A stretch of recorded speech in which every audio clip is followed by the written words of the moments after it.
हमारा नाम है अंकुर चौरसिया। आपका इस वीडियो में स्वागत है। बताएंगे आपको कि अगले 24 से लेकर के अगले 36 घंटों और अगले 10 दिनों के साथ साथ कुछ इलाकों में 15 दिनों के साथ साथ किस इलाके में कैसी मौसमी गतिविधियाँ रहने की संभावना है और क्या आज मानसून में प्रगति हुई है कि नहीं हुई है। आज एक ही वीडियो डाल पाए, उसके लिए थोड़ा सा क्षमा चाहेंगे, लेकिन आपको वीडियो टाइम पे टाइम मिलती रहेगी। और इस समय अगर देखा जाए तो देखिए जो हवाओं का अगर पैटर्न देखा जाए, देखिए यहाँ पर ये जो हवाएं किस तरह से यहाँ पर जो है गोल गोल सा यहाँ पर घूम रही हैं। यहाँ से कुछ हवाओं का प्रभाव है, कुछ हवाओं का यहाँ प्रभाव है और कुछ हवाओं का यहाँ से प्रभाव है। और देखिए किस तरह से यहाँ पर जो है एक सर्कुलेशन, क्योंकि लो प्रेशर एरिया बना हुआ है, तो ये जो हवाएं हैं वो इन क्षेत्रों में कई इलाकों में वर्षा गतिविधियों को बढ़ाने में काफ़ी अहम भूमिका निभाएंगी। और कई इलाकों में यहाँ पर मूसलाधार वर्षा के होने की भी संभावना रहेगी और तेज़ बारिश भी देखने को मिल सकती है।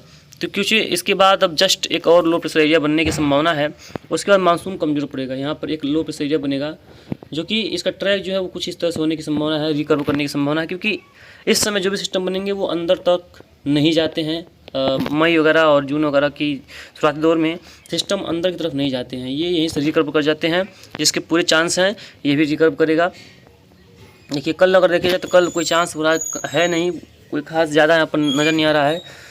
और 27 का देखेंगे तो वो सिस्टम जो है कमज़ोर हो जाएगा और बंगाल खाड़ी में नया सिस्टम उभर जाएगा, जो कि पहले लग रहा था कि कोई भी सिस्टम इसमें चक्रवाती तूफान बनेगा, लेकिन अब उसकी जो संभावना है वो पूरी तरह से ख़त्म होती हुई नज़र आ रही है। कोई भी सिस्टम का तूफान बनने की संभावना दिखाई नहीं पड़ रहा है।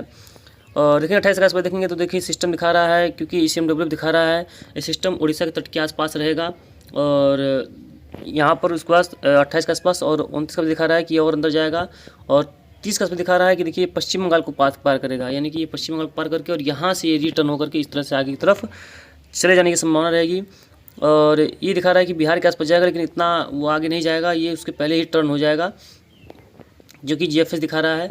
और GFS इस बार काफ़ी सटीक रहा है और इसे हम थोड़ा सा अपने आप में थोड़ा सा दिक्कत उसको हुई है। लेकिन देखिए 5, 6, 7 और 8 का देखेंगे तो मानसूनी हवाएं बिल्कुल जो है सुस्त हो जाने की संभावना है। और उसके बाद देखिए पूरी तरह से मानसूनी हवाएं 8 के बाद थोड़ा फिर से मानसूनी हवाएं थोड़ी बढ़ेंगी और फिर से पश्चिमी हवाएं उसके पहले शुरू हो जाने की संभावना रहेगी। थोड़ा सा खतरा है धूप का, लू का, और इससे थोड़ा सा दिक्कतों का सामना करना पड़ सकता है, ऐसी प्रोबेबिलिटी दिखाई पड़ रही है।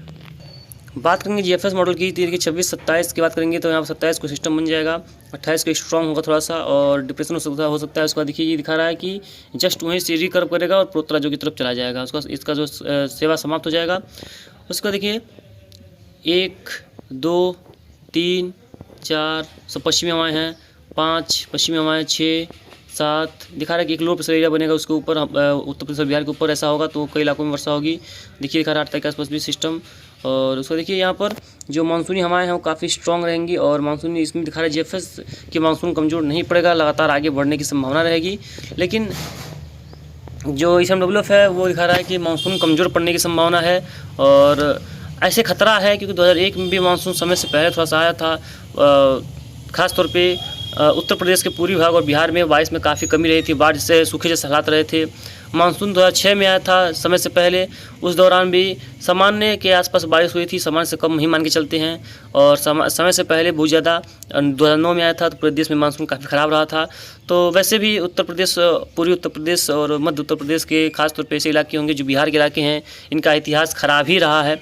अगर इतिहास देखा जाए तो इनका इतिहास ख़राब रहा है, तो डर तो है कि हो सकता है कि इस बार भी सूखा उखा ना पड़ जाए वगैरह, लेकिन अनुमान के हिसाब से तो कोई चांस नहीं है। इस बार सबसे बढ़िया मानसून जाने की संभावना है पिछले कई सालों में, क्योंकि पूर्वी उत्तर प्रदेश और बिहार में तो वैसे भी पिछले कई सालों से वहाँ जो दशा खराब ही चल रहा है। तो इस बार तो अनुमान लगाया गया है, लेकिन अब क्या होगा तो समय ही बताएगा मानसून किस तरह की अपना परफॉर्मेंस देगा। लेकिन इस बार हर एजेंसियों का और हर मॉडलों का यही कहना है कि इस बार बहुत दिनों के बाद जो है पूर्वी उत्तर प्रदेश और बिहार में इस बार सामान्य वर्षा या सामान्य से थोड़ा सा ज़्यादा वर्षा की संभावना दिखाई पड़ रही है। इस तरह की प्रोबेबिलिटी जो है वो नज़र आ रही है। तो इस तरह की गतिविधियाँ देखने को मिल सकती हैं, इसके लिए थोड़ा सा ध्यान देने की बातें होंगी। हालांकि जो इतिहास तो ठीक नहीं बोल रहा है, क्योंकि 2001 में भी लानीना और अल्नीनो बिल्कुल नहीं था, और 2006 में भी न्यूट्रल कंडीशन करीब थी, लेकिन 2009 में तो अल्नीनो था, तो मान के चलिए वो बाहर करते हैं क्योंकि इस साल लानीना अल्नीनो नहीं है। लेकिन 2001 का पूरा मॉडल रिपीट हो सकता है, क्योंकि 2001 में हालांकि मौसम विभाग ने केवल 98% बारिश की संभावना बताई थी, जो कि केवल हुई थी 94% बारिश। तो सामान्य से 6% कार्य काफ़ी कम बताई थी। हालांकि इस बार मौसम विभाग ने 105% बारिश बताई है। तो क्योंकि पिछले ज़्यादा इसमें टेक्नोलॉजियाँ जो हैं वो एडवांस हैं, तो खतरा तो नहीं है। लेकिन अभी कई साल से पिछले कई साल से तो ऐसा ही चल रहा है, और वर्षा में कमी बताई भी गई थी, तो उस तरह का गतिविधियाँ देखने को मिली भी हैं। लेकिन इस बार जो है वो अच्छा खासा दिख रहा है।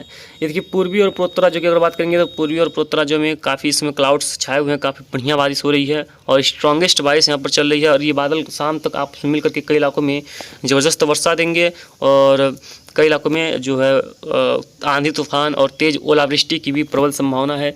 वेस्ट कोस्ट पे बादल काफ़ी अच्छे बने हुए थे, बहुत अच्छे बने हुए थे। सुबह बंगाल खाड़ी में काफ़ी अच्छे बादल बने हुए थे। हालांकि यहाँ पर बारिश में कमी आई है और बारिश लगभग बंद हो चुकी है। और ये देखिए पूर्वोत्तर जो देखेंगे तो यहाँ पर भी कई इलाकों में काफ़ी ठीक ठाक बारिश जो है देखने को मिली है। स्ट्रॉन्ग बारिश यहाँ पर देखने को कई इलाकों में मिली है। तो उम्मीद करते हैं कि कल भी यहाँ पर पूरे देश के कई इलाकों में वर्षा होगी, और ये वर्षा 27-28 तक चलती रहेगी। उसके बाद फिर इसमें स्लो डाउन होने की संभावना है। हालांकि जेफएस के हिसाब से तो नहीं है, लेकिन SMW के हिसाब से पूरे देश में बारिश में काफ़ी व्यापक कमी आएगी। जो पूरे देश में क्या इन क्षेत्रों में तो वर्षा हो ही नहीं रही है, कहीं कहीं पर हो रही है। कल यहाँ पर इन क्षेत्रों में हुआ था और आज जो है इन क्षेत्रों में लगातार हो रही है। तो चलिए देखते हैं इस समय मानसून आज आगे कितना बढ़ा है और आगे क्या चांसेस हैं, कहाँ पर कितना आगे बढ़ सकता है मानसून, इसके बारे में थोड़ा डिटेल में जान लेते हैं। तो आगे बात करते हैं।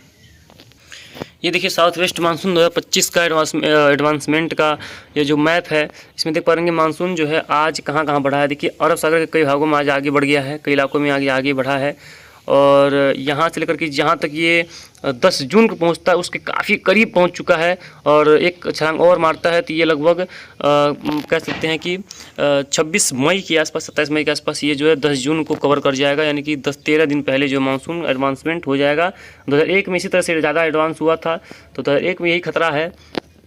नियम तो यही बोलता है कि सूखा इन क्षेत्रों के लिए तैयार रहना चाहिए, लेकिन देखते हैं क्या होता है। और कर्नाटक के कुछ इलाकों आगे बढ़ा है, और गोवा जो है पूरी तरह से कवर हो गया है, पूरी तरह से कवर कर चुका है। लेकिन अगले 24 घंटों में ये थोड़ा सा महाराष्ट्र बढ़ेगा, थोड़ा सा कर्नाटक में बढ़ेगा, तमिलनाडु को पूरा कवर कर सकता है। थोड़ा सा इन क्षेत्रों में भी बढ़ने की संभावना दिखाई पड़ रही है। लेकिन अभी अंदरूनी भागों में कर्नाटक के और आंध्र प्रदेश के, तेलंगाना के क्षेत्रों की तरफ नहीं बढ़ेगा। पूर्वोत्तर की तरफ बढ़ सकता है इस तरह से, यानी कि पूर्वी जो भारत का क्षेत्र है पूर्वोत्तर जो खास तौर पे, तो यहाँ पर मानसून बढ़ेगा। उसके बाद ये लंबा ब्रेक की छुट्टी पर जाने की संभावना है। ऐसा हर मानसून में सामान्य बात होती है, क्योंकि ये मानसून रुकता है, इसमें तो कोई बात बुराई नहीं है। तो रुकेगा, उसके बाद फिर सिस्टम बनेंगे स्ट्रॉन्ग, फिर तभी आगे की तरफ मूव करेगा। कोई सिस्टम बनेगा तभी आगे की तरफ जाएगा। तो 8-10 जून तक तो कोई चांस नहीं है कोई सिस्टम बनने की। उसके बाद जब सिस्टम बनेंगे तो उसके बारे में आपको अपडेट कर दिया जाएगा। तो फिलहाल इस बुलेटिन में यहाँ इतना ही, जो भी होगा हम आपको लगातार आगे अपडेट कर देंगे।